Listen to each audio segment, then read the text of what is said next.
किसी परंपरा में आज हम देखेंगे कबीर जी के बारे में, ठीक है ना। यानी कि भक्ति आंदोलन संत थे। तो सबसे पहले कबीर जी के बारे में पूछ लेते हैं जन्म इनका कब हुआ।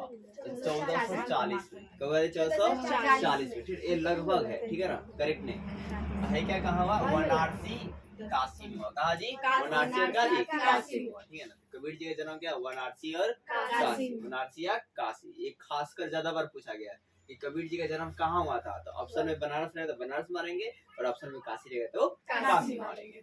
फिर इनके गुरु जो है किन्हें माना जाता है? स्वामी रामानंद को। किनको जी? स्वामी रामानंद। ये भी बार बार पूछा गया है कि कबीर जी के गुरु कौन थे? तो रामानंद थे। कौन थे जी? रामानंद थे। या रामानंद कौन थे? तो कबीर जी के गुरु थे। फिर इनकी रचनाएं क्या है? तो बीजक। क्या जी? बीजक। मतलब अपने जो मतलब है कहानी, जो भी मतलब इनकी बातें हैं, इनके बारे में किसमें मिलेगा? तो बीजक किताब में। किसमें जी? बीजक किताब में मिलेगा, ठीक है।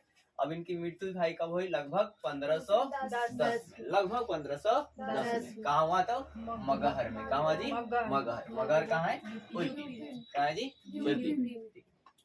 अब भाई क्या इनकी ग्रंथावली संबंध जो है ना, ग्रंथावली संबंध है वो किसे है? राजस्थान के दादूपंथी से। किसे है? राजस्थान के दादूपंथी से। कबीर जी के ग्रंथावली का संबंध और किसे है? तो राजस्थान के दादूपंथी से। अब क्या कि इनके शिष्य कौन थे? तो दादू थे। कौन थे? दादू थे, कमाल थे और कमाली। कमाल जो थे ना इनके पुत्र थे, और कमाली इनकी पुत्री, ऐसे बताया जाता है। और यह निर्गुण भक्ति के प्रमुख थे। ये किस भक्ति प्रमुख थे? यह निर्गुण भक्ति के प्रमुख थे। ये किस भक्ति प्रमुख थे? निर्गुण भक्ति, ठीक है ना जी। निर्गुण भक्ति के प्रमुख थे। और ये एक ईश्वरवाद को बल देते थे। क्या जी? एक ईश्वर क्या करते थे? बल देते थे, ठीक है। और कबीर पर जो विश्वास करते थे वो कबीर पंथी कहलाते थे। जो कबीर के फॉलोअर्स थे ना, वो क्या कहलाते थे? कबीर पंथी कहलाते। क्या कहलाते जी? कबीर पंथी। और ये क्या मानते थे? एक ईश्वर का मतलब ठीक करते थे। और ये मतलब दोनों को मतलब न मतलब कहा गया कि दोनों की तरफ मतलब नहीं, मतलब एक अलग सोच विचार रखते थे, ठीक है ना। जैसे कि एक आप मतलब बातें लिखी गई है जिसे आप मतलब रीड करेंगे या मतलब देखेंगे। जैसे कि वो बातें क्या है, तो देखिए कबीर एक ईश्वर, ये बात है, ठीक है ना। अब इसमें आपका कबीर जी क्या बोलते हैं कि यह रचना कबीर की मानी जाती है। ये रचना किस मानी? कबीर की मानी जाती है। अब ये क्या कहते हैं कि हे भाई यह बताओ किस तरह हो सकता है, हे भाई यह बताओ किस तरह हो सकता है कि संसार के एक नए दो स्वामी हो। कि संसार के जो नए है क्या जी? दो स्वामी। एक किस तरह हो सकता है? स्वामी एक ही है। किससे तुम्हें भ्रमित किया है? किसने तुम्हें भ्रमित किया है कि दो है? एक ही है, ईश्वर वाला सब कुछ एक ही है। किसने तुम्हें भ्रमित किया है? ईश्वर को अनेक नामों से पुकारा जाता है। ईश्वर क्या जी? अनेक नामों से पुकारा जाता है, जैसे अल्लाह, राम, करीम, केशव, हरि तथा हजरत, ठीक है। यानी ईश्वर को अनेकों नाम से पुकारा जाता है, जैसे अल्लाह पुकारा जाता है, राम पुकारा जाता है, करीम पुकारा जाता है, केशव पुकारा जाता है, हरि पुकारा जाता है और हजरत पुकारा जाता है। विभिन्नताएं तो केवल शब्दों में है। विभिन्नताएं क्या जी? केवल शब्दों में है, लेकिन ईश्वर एक ही है जिसका आविष्कार हम स्वयं करते हैं। और ये जो मतलब नाम है या जो भी मतलब ये सबका कहानी का जी, ये आविष्कार क्या करते हैं? हम स्वयं करते हैं। ईश्वर एक ही है और ईश्वर का कोई आकार नहीं है। मतलब ये कबीर जी बोलते हैं। कबीर कहते हैं कि दोनों ही भुलावे में है। कबीर क्या जी? दोनों ही क्या जी? भुलावे में। मतलब हिंदू भी भुलावे में है, मुस्लिम भी भुलावे में है। इनमें से कोई एक राम को प्राप्त नहीं कर सकता और एक इनमें से कोई भी एक राम को प्राप्त नहीं कर सकता है। एक बकरे को मारता है तो दूसरा गाय को। वे पूरी जीवन विवादों से गंवा देते हैं। और ये इसी तरह पूरी जीवन क्या करते जी? विवादों से लड़ते थे, क्या करते हैं? गंवा देते हैं। तो इन सबको मतलब भ्रमित नहीं रखना चाहिए कि ईश्वर क्या जी? एक है। अल्लाह भी वही है और फिर मतलब राम भी क्या जी? वही है। सब चीजें। तो ये आप अब आगे अपना देखिए। है क्या क्या जी? गुरु नानक। क्या जी? गुरु नानक। गुरु नानक का जन्म जो है ना 1459 में। क्या जी? 1469 में तलवंडी में हुआ था। कहाँ था जी? तलवंडी के ननकानी साहब गांव में, ठीक है, या ननकाना गांव में। अब ये तलवंडी जो एरिया है वो कहाँ है? तो पंजाब के पाकिस्तान प्रांत में, ठीक है ना। पंजाब क्या जी? पाकिस्तान प्रांत में। कौन सा पंजाब का? पाकिस्तान वाला पंजाब, ठीक है ना। तो पंजाब के पाकिस्तान प्रांत पूछ लिया गुरु नानक का जन्म जो है गाँव हुआ था तो पंजाब प्रांत के पाकिस्तान में, ठीक है ना। किस गांव में, जो तलवंडी, कहा जी, तलवंडी के ननकाना साहब गांव में। और मृत्यु कहाँ हुआ था जी, करतारपुर, कहाँ हुआ जी, करतारपुर, कतरा में 1539। और ये सिख धर्म के संस्थापक थे। तो कोई पूछेगा ना कि सिख धर्म के संस्थापक कौन थे, तो गुरु नानक थे। सिख धर्म के संस्थापक कौन थे जी, गुरु नानक थे। या पहले सिख गुरु कौन थे, तो गुरु नानक थे। और ये भी एक ईश्वरवाद थे, ये भी क्या थे जी, एक ईश्वर, मतलब बोलते हैं ये भी ईश्वर क्या जी, एक ही है। और ये भी निर्गुण भक्ति के आंदोलन थे, कहते जी निर्गुण भक्ति करते थे, कहते जी करते थे निर्गुण, मतलब ये भी हिंदू मुस्लिम नहीं करते, मतलब सारे को मिला करते। रब का कोई लिंग और आकार नहीं होता था, क्या करना। फिर है क्या, सिख के गुरु, पांचवे गुरु अर्जुन देव थे। सिख गुरु जो पांचवे गुरु कौन थे जी, अर्जुन थे। और सिख गुरु के 10वें गुरु कौन थे, गोविंद सिंह। और 9वें गुरु कौन थे, तेग बहादुर। और जो गोविंद सिंह थे ना, खालसा पंथ की स्थापना की थी, कहते किसे, खालसा पंथ की स्थापना की थी। कोई पूछेगा खालसा पंथ की स्थापना कौन किए थे, गुरु गोविंद सिंह। कौन कहते जी, गुरु गोविंद सिंह।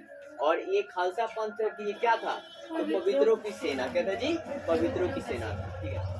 अब हम जानेंगे मीराबाई के बारे में, क्या जी, मीराबाई के बारे में। फिर मीराबाई ना कृष्ण भक्ति में लीन रहती थी, ठीक है ना, बचपन से। तो मीराबाई क्या है क्या, 15वीं-16वीं शताब्दी में ये बात जो है सामने आती है। अब है क्या, ये मारवाड़ के मेहता जिला की राजपूत राजकुमारी थी। ये कहाँ गए थे जी, मेरवाड़ के कहाँ के, मेरवाड़ के मेहता जिला की राजपूत राजकुमारी थी, ठीक है। तो पूछ लिया जाता है कि मीराबाई का जन्म कहाँ हुआ था, तो मारवाड़ के मेहता जिला में। कहाँ होता जी, मारवाड़ के मेहता जिला। भाई कहाँ है, तो राजस्थान, क्या जी, राजस्थान। अब इनका जो विवाह है इनके विरुद्ध किया गया, क्यों भाई साहब, क्योंकि ये शुरू से ही कृष्ण के भक्ति में क्या थी, लीन थी, ठीक है। विष्णु के अवतार श्री कृष्ण से वो बहुत ही प्रेम करती थी। तो विवाह इनके विरुद्ध किया गया मेवाड़ के सिसोदिया कुल में। तो इनका विवाह किस कुल में किया गया, सिसोदिया कुल में किया गया। किस कुल में किया गया, सिसोदिया कुल में किया गया। और इन्होंने पत्नी और माँ के दायित्व को निभाने से क्या किया, कि शादी तो हो गया चलो, लेकिन आपका है क्या कि मतलब पत्नी और माँ के दायित्व को आप मतलब मैं कभी स्वीकार नहीं कर सकती। क्यों नहीं करूंगी, क्योंकि मैं कृष्ण की भक्ति में लीन हूँ। वो कृष्ण क्या थे, लीन थी। यह विष्णु के अवतार कृष्ण को पति स्वीकार कर चुकी थी। ये पहले ही जो कृष्ण थे उन्हें क्या, पति को क्या स्वीकार कर चुकी थी। अब है क्या कि जो मतलब सिसोदिया कुल के जो लोग थे उन्हें विष देकर मारने का भी प्रयास किया, लेकिन वो प्रयास क्या रहे जी, सफल रहे। और वो किसी तरह वो अपने जान बचाकर राजभवन को त्याग कर दी। राजभवन क्या कर दी, त्याग कर दी। और परिव्राजिका संत बन गई। कौन संत बन गई, परिव्राजिका क्या करे, संत बन गई, ठीक है। ये मतलब गाना वाना गाने लगी, फिर मतलब बीना वाना बजाने लगी अनेकों तरह से। और इनके ऐसे गुरु जो है बताया जाता है कि गुरु कौन थे, रैदास थे। कौन थे जी, रैदास, जो कि एक चरमकार थे। जो क्या थे जी, चरमकार थे। इसे पता चलता है कि मीरा जो थी वो जातिवाद का सपोर्ट नहीं की, ठीक है ना। मीराबाई जो थी क्या जी, जातिवाद का दिया सपोर्ट नहीं की। उन्होंने क्या किया, इसका उल्लंघन किया। क्या किया, जातिवादी समाज के रूढ़िवादियों का उल्लंघन किया। जो रूढ़िवादी लोग नहीं होते हैं, मतलब जो कास्ट के पीछे भागते रहते हैं, ठीक है, उनका क्या किया जी, उल्लंघन किया। इन्होंने मतलब देखो, इन्होंने क्या ऐसे अगर वर्ण के आधार पर आप देखोगे, जन्म के आधार पर, तो राजपूत के मतलब क्षत्रिय, और यहाँ पर क्या एक चर्मकार है। तो इन तरह क्या ये मतलब शीशे बनते हैं और ये क्या बनते हैं जी, गुरु बनते हैं। तो इस तरह दर्शाता है भाई साहब कि क्या मतलब इन्होंने जाति भेदभाव ऐसा कुछ चीज नहीं माना, ठीक है। और इनका जो गीत है ना, मतलब खास तौर पर गुजरात, खास तौर पे गुजरात और राजस्थान के, गुजरात क्या जी, राजस्थान के गरीब जाति के लोगों द्वारा गाए जाते हैं, जिन्हें नीच समझा जाता है। लेकिन नीच नहीं समझना चाहिए, कि कोई भी नीच नहीं होता है, ठीक है। क्योंकि मतलब क्या बोलते हैं, महात्मा बुद्ध और जैन धर्मों में भी कहा गया है कि जन्म पर मतलब है क्या, कि जो व्यक्ति अपने जन्म पर क्या करता है, गर्व करता है, उससे बड़ा मूर्ख कोई नहीं है। क्योंकि आदमी की पहचान जन्म से नहीं उसके कर्म से है। और भागवत गीता में भी यही लिखा गया है कि मतलब क्या है, वर्ण चार है, ये बात सही है, लेकिन वो जन्म पर आधारित नहीं है बल्कि कर्म पर आधारित है। अगर एक शूद्र भी उसका कार्य युद्ध लड़ना है तो वो भी क्षत्रिय कहलाएगा, और एक क्षत्रिय भी अगर व्यापार का काम करे तो वो भी वैश्य कहलाएगा, ठीक है। इस तरह से